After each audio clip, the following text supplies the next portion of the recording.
Ministre, la parole est à Monsieur François Cornu-Gentil. Merci, Monsieur le Président.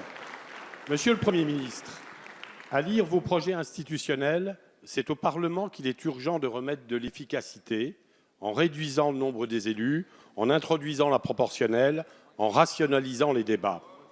Mais vous faites fausse route en faisant du Parlement le bouc émissaire d'une impuissance publique inavouable. Avec mes collègues Coquendo et Peu, j'achève un travail sur la Seine-Saint-Denis qui met en lumière une inefficacité qui n'est certes pas d'origine parlementaire.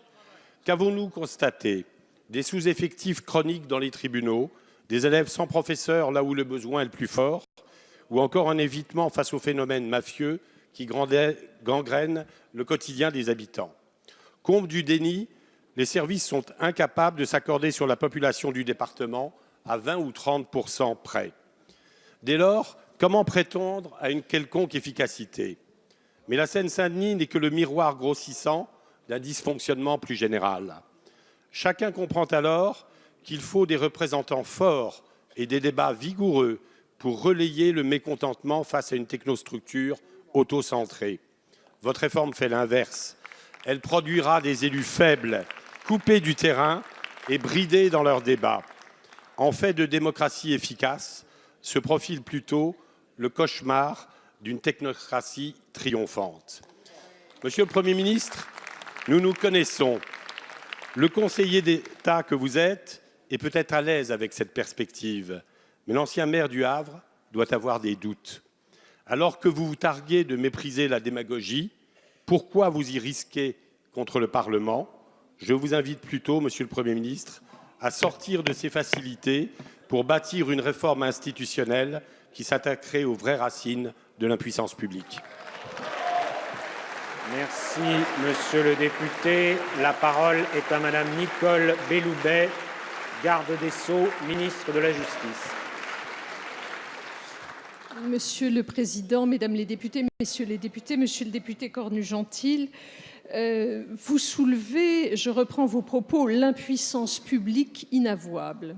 Rien dans nos propositions, et surtout dans la proposition de révision constitutionnelle que nous serons conduits à discuter devant vous, rien n'est inavouable.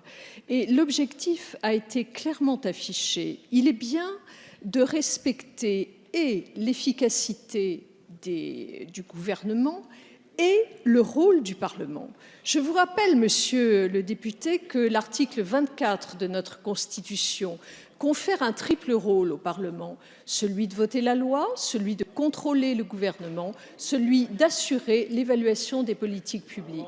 Et l'objet de la révision constitutionnelle tendra effectivement non seulement à renforcer l'efficacité de la politique conduite par le gouvernement, mais surtout à donner au Parlement les moyens d'assurer l'évaluation des politiques publiques. Et pour cela, différentes dispositions sont prises dans le projet qui vous sera soumis.